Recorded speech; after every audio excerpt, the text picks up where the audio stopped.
Hello. In this tutorial, I'd like to run down a scenario that a home renovation contractor brought in trying to select the appropriate PPE for his workers. Today, we're going to use SafeSPEC and go through that reasoning process to select the appropriate garment.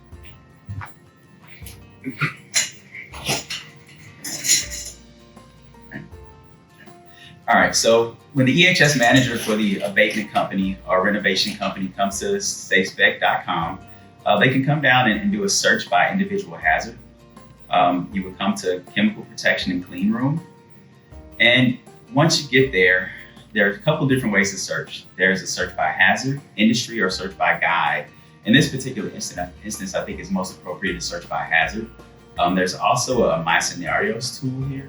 This particular function can be utilized by EHS managers who register on SafeSPEC.com. And it allows you to save your scenarios in the protective equipment that was selected at a specific time, so that if plant operations change or anything that you're doing changes, you can compare what was happening previously versus what's happening now to select the most appropriate garment. Here, we're going to search by hazard. And it's going to take us to the next page, which is basically a disclaimer outlining some of the information that DuPont puts forward for liability purposes. We're going to click to agree there. In this particular instance, the abatement contractor was working in a historic building where there was lead and asbestos. So in this particular search, we're going to search for lead. As I type in lead, there's a couple different kinds. Obviously, there's gasoline that's leaded, but here we're just looking for lead, elemental lead, which would be lead dust and lead paint. We would add it to the list. And here, as you see, the chemical details populate. We can have up to 5 chemicals in one search. Here, we're going to do lead and and asbestos here. So we're going to click asbestos. We're going to add it to the list. We have lead and asbestos here. And we're going to go to view the permeation data. There's no permeation data. Well, the reason there's no permeation data is because lead, dust, and asbestos fibers are solids, and they wouldn't permeate a garment. They would penetrate a garment.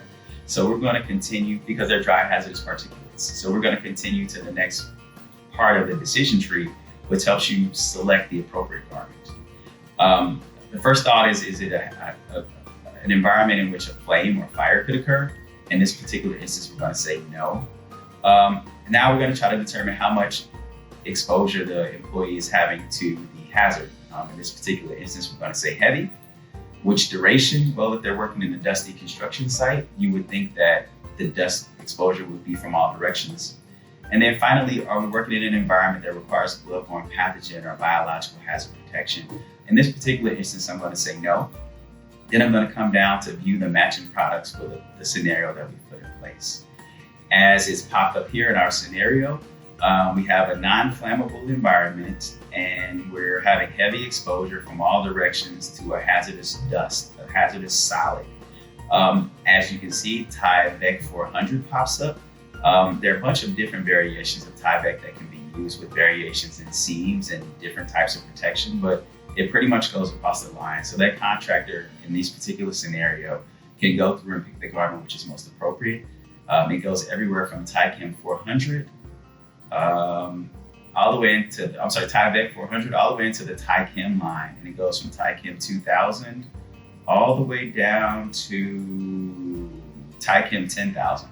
Obviously that's overkill for this particular application, but then one of the most reasonable approaches for a dry hazardous particulate would be a Tyvek model. And that concludes our overview of DuPont's product selector tool, SafeSPEC. Please be sure to go to the website online at safespec.dupont.com for all of your personal protective equipment selection needs and hazard assessment needs. Thank you.